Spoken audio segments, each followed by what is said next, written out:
7-Up, you know 7-Up that you take? I'm sure you know how the name 7-Up came. 7-Up just means 6 down, 7 up. The man failed 6 times woefully. He named that product after his results. Today you drink it, but behind what you are drinking is the pain of a man. Look at me.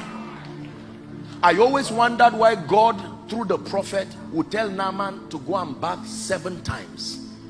God, you are mighty. What is 7? I later found out that there is something about the law of process that was taught in that miracle.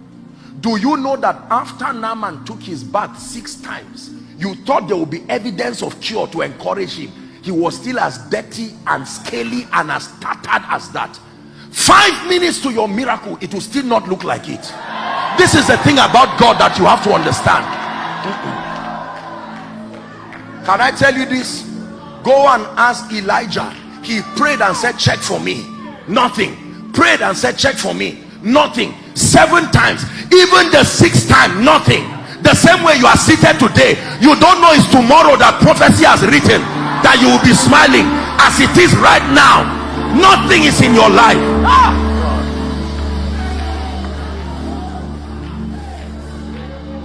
My deliverer is coming.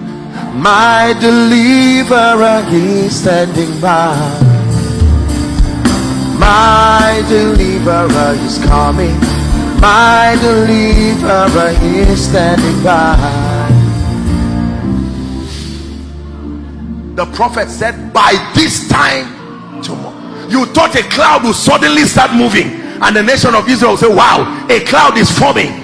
After the prophet spoke, I'm sure even him, he went back and said, God, I've spoken. Don't let these people kill me. A woman that can eat her child, is it a prophet she will not eat?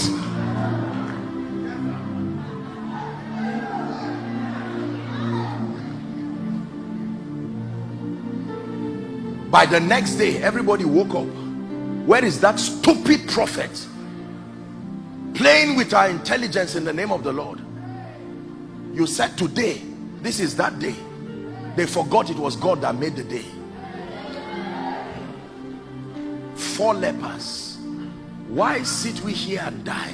Let's go and die in the place where there is plenty. There's a lesson there. It's better to die in a place of supply than to run away out of fear. The guys were wise.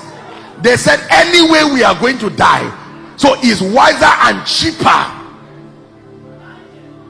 And when they took that step of faith, the Lord amplified them, and it was like the sound of chariots. And they said, Samaria has now gathered allies to come and fight us. When they got there, all they saw was supplies. Can I tell you this? Someone, by this teaching, you are receiving the courage to do something that 4 years ago you wrote it, God told you start, you've been afraid and sitting there. Go and register the company. Oh God, you know the way Nigeria is now. I'm waiting until my uncle, he said he's contesting for election. Woe to him who puts his strength in a man. If God gives you the marching order, sustain the courage and the grace to go. Can I tell you, sometimes you will fail obeying God. Oh, I wish you would not. There are times you will fail obeying God. When you fail obeying God, allow the one who takes the glory to also take the shame. You've always heard me say this: if you are the one taking the shame, you have been taking the glory too. It's a deal. Whoever takes, when you say God take everything, you mean take both the glory and the shame. If on account of my hearing you this shame comes upon me, take responsibility for my obedience.